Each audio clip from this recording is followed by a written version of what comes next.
Okay, I have put in the missing sleepers, so once it's all ballasted, that'll be absolutely fine. You can, because I've zoomed in, you can see how that this point here that I was talking about has been pre-painted. This bit of linking track was a spare bit of code 55, and it's not, it'll have to be weathered, but plain track is a lot easier obviously to weather than points. And of course the other thing which I have done is I have realigned the two fiddle yard lines onto the end of this point, and as you can see they are now joined back up again. Now it's all been tested and everything seems to be working, and you'll see that the line back here, I actually just zoom out a bit, has now been truncated. It's now got a buffer stop on, so it's just a short spur from underneath things just picking it up there, so it runs from just the other side of the bridge along to there, so it is really just a head shunt.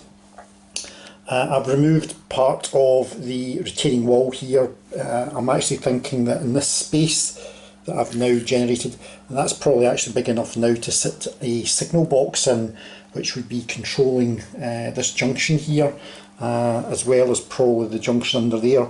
So that's actually quite good.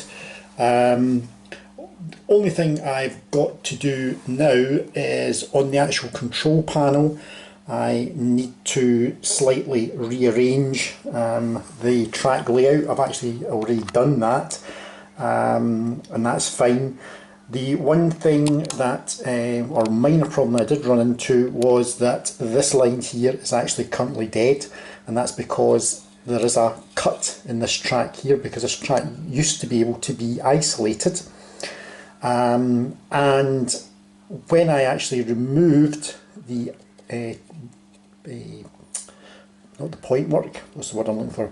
When I removed the wiring to move the switch on the panel, I suddenly discovered that this piece of track here was in actual fact completely dead.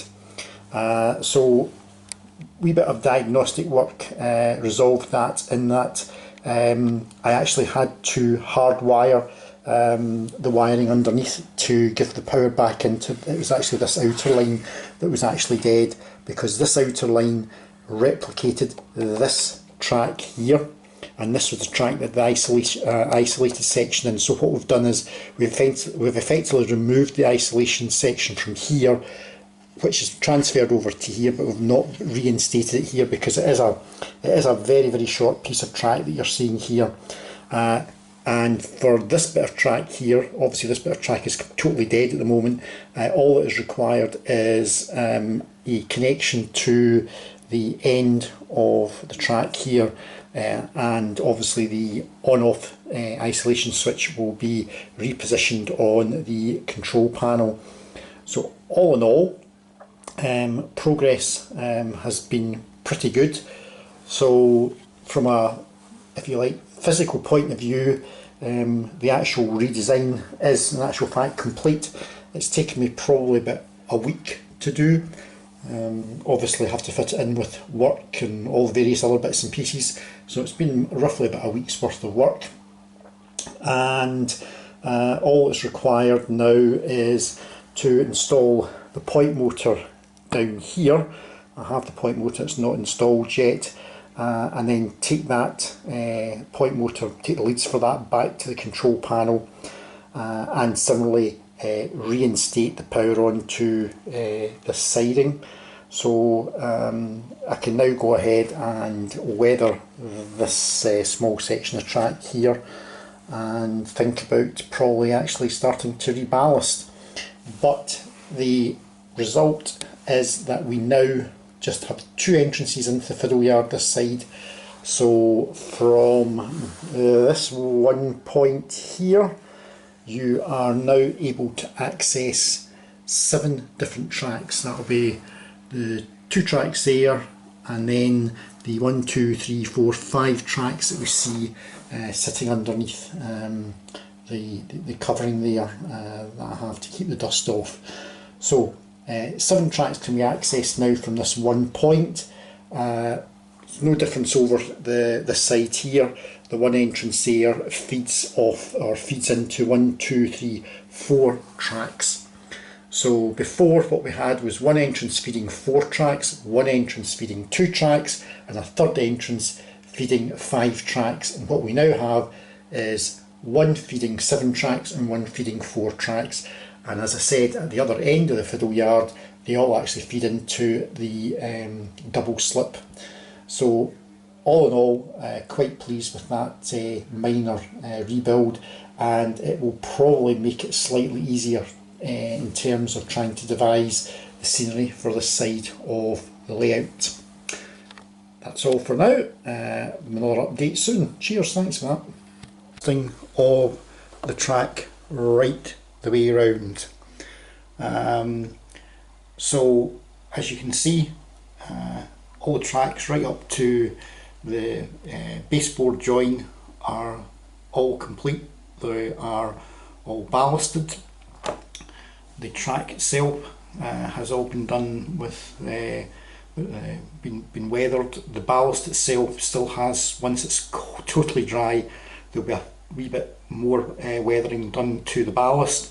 As you can also see, I might even actually fitted some of the dummy point motors on here and over here, and obviously that now allows this road bridge, which obviously currently just comes to an abrupt end, to cross over.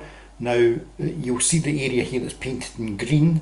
I thought there was quite a gap between the second line that you're seeing in there from the left hand side to the point that you're seeing there, which goes on to the third and fourth line. I thought there was quite a sizable gap there, but now that the ballast is actually in, as you can see, there's not much room between the 2 tracks, because I was considering putting some sort of bridge support in there, so that may have to be changed. But as I say, as you can see, it is now all totally ballasted right the way around. The head shunt here is now all completely rewired. I think you can maybe just pick out the green wire there that's just been soldered onto the end of the track at the back of the bumper stop. So that head shunt is now brought back into use. The point down here that we're just zooming into, that's the point motor put on, and the track panels or the track control panel has been, as I said earlier, has been altered, and some couple extra studs and washers, Pico studs and washers have been put in so that I can control this point here. So that's everything up to date in terms of the change to this area here, which I'm, as I said earlier, really actually quite pleased with. The next thing to do will be to devise the extension to this road bridge, which will come across to round about here, and then I'll have a last bridge crossing over the tracks just round about here. Everything has been tested after all the glue and all the paint and everything, so the locomotives have run through, and I think what I'll do now is I'll actually just run some of the locomotives just to show you the new track in action.